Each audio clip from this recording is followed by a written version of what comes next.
Hi everyone, welcome back to my channel. I hope you're all doing super well today, and I'm so sorry for the mess of the past 2 weeks of missing uploads. As you can probably tell from my voice, I've been sick. I had to go to the hospital and all that, but I'll spare you guys all the details. I'm fine, I'm all good. We are on the up now. We got the antibiotics, we're doing good. Well, mostly good. And we're gonna be fine. But yeah, for this week, this will be the main upload for this week, and we should be back to regular uploads starting next week. So again, I apologize for the weirdness of the past 2 weeks. But let's talk about November, shall we? So to start off, I made this while I was just like very sick on the couch. So it's very simple, very chill, but I think it still got the essence across of the artist that we're going to be focusing on for November, which is actually an artist that I've very much loved the works of for like multiple years now, and it was actually very interesting to dive more into like the history and his progression as an artist and his life and stuff. So I prepared a mini little introduction for our artist for November, which is Wassily Kandinsky. So, Kandinsky was a Russian painter. He was born in 1866 and died in 1944. Kandinsky had a significant impact on the world of art during his time. He mainly was like a painter, but he was also an important art theorist and has been repeatedly credited as one of like the main developers and leader of the growth of abstract art in the West. So a lot of his pieces, like I'm showing on screen right now, may have like, bring you ideas of like what modern art looks like in terms of abstract and things like that.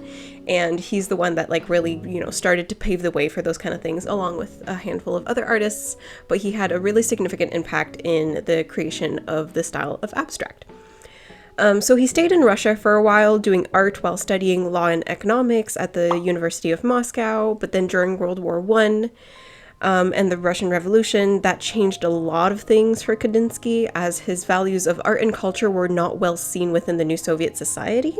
So that actually motivated him to then move to Germany in 1920 instead.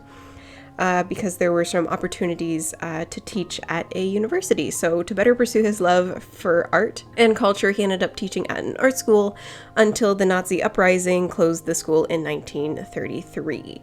So he was able to teach for about 13 or so years, and he really enjoyed that. But yeah, it ended up being closed down because of World War II.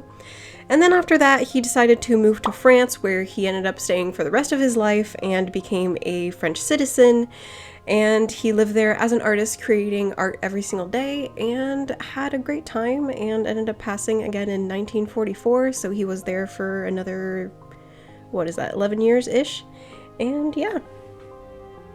As someone who just graduated with a general history bachelor and who studied a lot of the Russian Revolution and World War II and World War I and all those little things, it was actually really interesting to kind of like read up on his history and how those significant world events kind of affected how these famous painters progressed in life and why they ended up being, a lot of them, in France in the end in order to create art.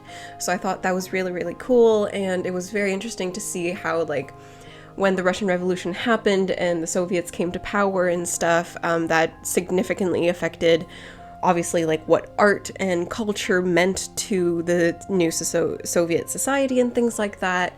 So for Kandinsky, like a lot of stuff changed, and he was only able to continue pursuing his love of art and culture when he moved out of the Soviet Union.